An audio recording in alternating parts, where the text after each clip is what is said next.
Welcome to The Debate.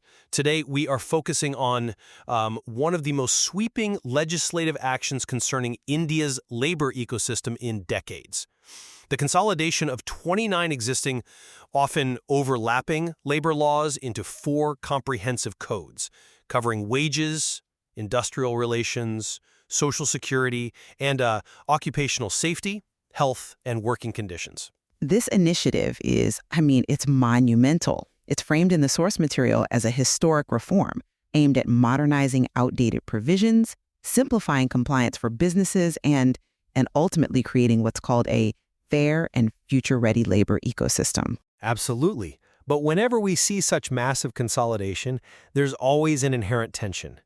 Our central question today is, are these new labor codes fundamentally structured to promote ease of doing business by dramatically reducing employer compliance and regulatory friction? Or do they successfully balance those efficiency goals with a genuine, reinforced commitment to universal worker security and rights? I'm going to argue that while the codes certainly introduce welcome provisions for previously ignored workers, the core structural rebalancing, particularly in areas governing industrial disputes and enforcement, it really prioritizes reducing the compliance burden on employers.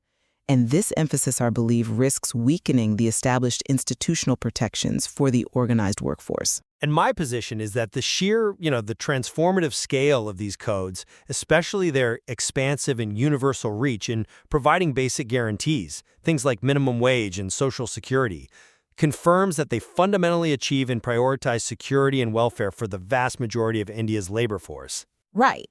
So we need to unpack this tension between efficiency and resilience. When I look at the rationale for this reform, the priority seems clear: universal access. We just can't ignore the fact that approximately 90% of workers previously operated in the unorganized sector, essentially lacking full access to foundational social security and regulated wage protection. The core mandate of the reform, then, is addressing this massive deficit through the universalization of rights. The Code on Wages 2019 guarantees a statutory right to minimum wages for all employees, crossing that organized and unorganized divide. Previously, only about 30% of workers in specific scheduled employments were fully covered. This single provision represents a drastic and primary commitment to worker dignity across the board. Okay, that expansion of the minimum wage base is undeniable progress. I'll grant you that. However, to truly understand the structural priority, we have to look at how the resources for this new security are mobilized and defined. Let's consider the Code on Social Security 2020. It brings the gig worker and platform worker into the fold, requiring aggregators to contribute 1% to 2% of annual turnover capped at 5% of the payments made to those workers into a social security fund. Now, while the act of defining this labor is progressive, this financial mechanism is based on turnover, not necessarily profit. And that low cap raises immediate questions. Is this structure really robust enough to provide genuine long-term social security? Or is it more of a symbolic recognition from the government? Even if you view the initial contribution as modest, the sheer act of legally defining gig workers and mandating contributions, thereby acknowledging them as workers with rights, that is a profound foundational step towards security that was completely non-existent before. Furthermore, the push for efficiency, the shift to a single registration, single license, and single return, that's not merely an administrative convenience for business.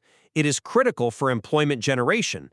The source material explicitly links simplifying procedures to enhancing employment opportunities, citing a net addition of 16.83 crore jobs in just 6 years.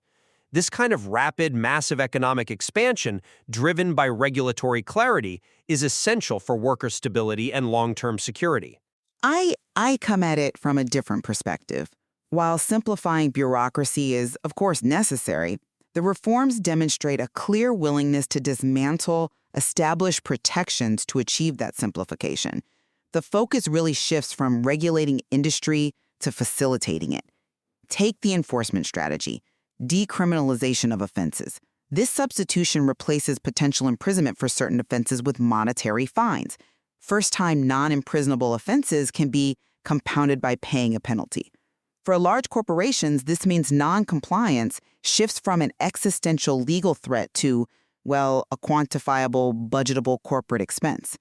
You've basically removed the punitive deterrent and replaced it with a transactional cost, which structurally benefits the employer. But that budgetable cost is coupled with a transparent system. The removal of the discretionary, cumbersome Inspector Raj system is a necessary evil if we want investment. Necessary, perhaps, but the clearest evidence of this structural priority lies in the applicability thresholds.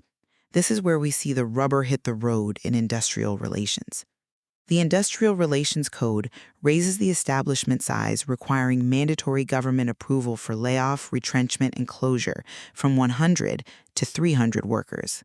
Similarly, the threshold for mandatory standing orders, which standardize rules for conduct and termination, is also raised to 300 employees. This single change fundamentally repositions hundreds of thousands of medium-sized enterprises outside of strict government oversight for workforce restructuring. And that brings us squarely to the tension over industrial thresholds. You framed the raising of the layoff and retrenchment limit from 100 to 300 workers as purely detrimental, arguing it removes a crucial protection mechanism.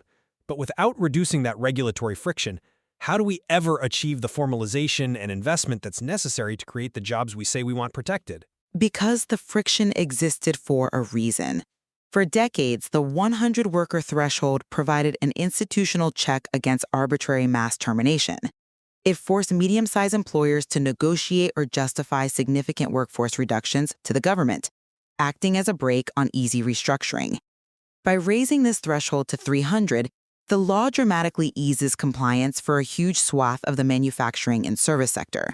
While the source material says this contributes to formalization, it achieves that formalization by making termination simpler for the employer, thereby passing the administrative burden of economic volatility entirely onto the worker below that 300-worker limit. I see why you emphasize institutional protection, but that protective rigidity often stifled job creation, keeping many businesses intentionally small or forcing them to rely on informal, precarious labor just to avoid hitting that regulatory threshold. The codes acknowledge that the survival of worker depends upon survival of industry. These higher thresholds are an investment in the survival of mid-sized industry, spurring job growth, as evidenced by the massive job creation statistics we just cited.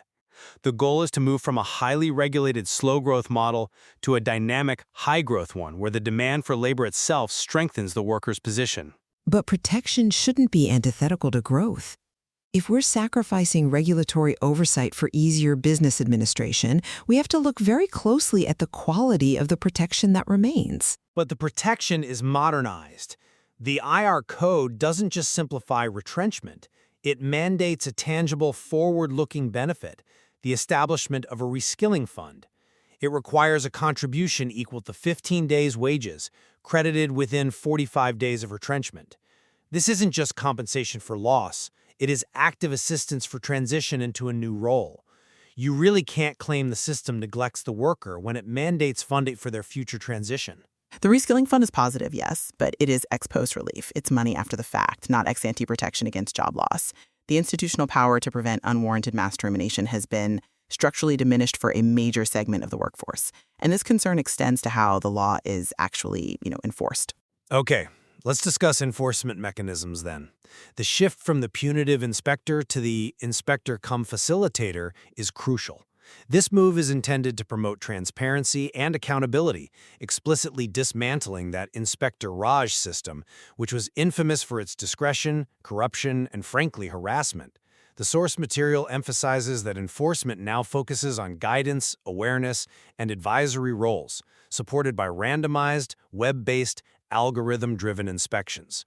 The objective is compliance support, making the regulatory environment predictable and non-arbitrary. I hear your point on transparency, but I have to push back on the premise that randomized inspections and a friendly inspector can replace the deterrent effect of serious criminal penalties. When you replace the threat of imprisonment with a fine and then allow that fine to be compounded for 50 or 75% of the maximum, you're sending a very clear signal. Intentional noncompliance is manageable. The spirit of the law becomes transactional. I believe this regulatory shift, from policing to partnering is a tacit acknowledgement that business efficiency outweighs punitive worker protection. That line of reasoning ignores that the old system was often counterproductive. It led to endless litigation and delays rather than timely compliance. We're moving toward a culture of self-regulation and guided compliance, which is really a hallmark of modern labor governments globally. Perhaps, but look at the judicial mechanisms that govern resolution. Consider the reduced deposit requirement for employers appealing EPFO orders. The Employees Provident Fund, the EPF, is the system that protects workers' retirement savings. Historically, an employer appealing an order had to deposit between 40 and 70% of the assessed amount. Now, this is drastically reduced to just 25%. This significantly lowers the financial barrier for employers to challenge rulings, signaling a prioritization of ease of business and access to justice for the enterprise. While access to justice is important for everyone, lowering the hurdle this much will almost certainly prolong legal battles and slow down the resolution of financial disputes for the workers who depend on those funds. That reduction in the appeal deposit, which does facilitate access to justice for employers, is balanced by other provisions designed for timely worker protection. For example, the explicit time limits placed on EPF inquiries, capping the initiation of cases at 5 years, and mandating completion within 2 years. The focus is on a consistent, predictable legal environment that ultimately benefits the worker by providing clarity and finality. Prolonged legal ambiguity harms workers just as much as difficult compliance harms businesses. Predictability, yes, but often at the expense of protection. Let's look at our third point, the push for maximum flexibility through fixed-term employment, or FTE. The Industrial Relations Code explicitly permits it, and the source material explicitly states this offers cost efficiency to employers. Now, while I'll concede that FTE workers gain statutory parity in wages and benefits, including eligibility for gratuity after just 1 year, which is a major win, the core provision is designed to encourage employers to shift away from permanent, high-commitment positions towards a more flexible, less committed workforce. I must challenge the assumption that flexibility automatically means less commitment. I find that reasoning problematic because it ignores the reality of pre-code labor practices. Before this reform, similar workers were engaged as contract labor, often denied all benefits and equal pay, despite doing the same work as permanent employees. The FTE framework mandates full parity in wages and benefits for these time-bound employees. By granting them gratuity eligibility after just 1 year, the code dramatically improves the quality of contractual employment and moves a large number of precarious, informal workers into a formally protected, benefit-receiving space. It formalizes existing insecurity. The risk remains that employers will use FTE to bypass the perceived rigidity and costs associated with permanent contracts, leading to the displacement of long-term permanent jobs by a perpetual pool of temporary workers. Their security is tied entirely to the end date of their contract, which is far easier for a company to manage than the process of retrenchment under the IR code. The very notion of FTE providing cost efficiency implies lower long-term overheads for the enterprise, which suggests less commitment to the workforce. The cost efficiency comes from streamlined hiring and termination, not from stripping benefits. In fact, the inclusion of FTE is bundled with direct progressive social provisions, such as mandatory equal remuneration regardless of gender, and the groundbreaking allowance for women to work night hours with their consent and mandatory safety measures. These are direct advancements in equality and inclusion, facilitated by the modernized flexibility that FTE represents. If the alternative is highly precarious, non-benefit receiving contract labor, then FTE is a massive upgrade in stability and rights. Ultimately, what we are debating is the price of that modernization. The specific gains for the previously excluded unorganized sector, which are certainly needed, are achieved alongside major structural concessions to the organized sector's protections. These concessions systematically reduce institutional oversight and weaken the deterrent effect of noncompliance. I still firmly believe the weight of the evidence confirms the priority is security and dignity.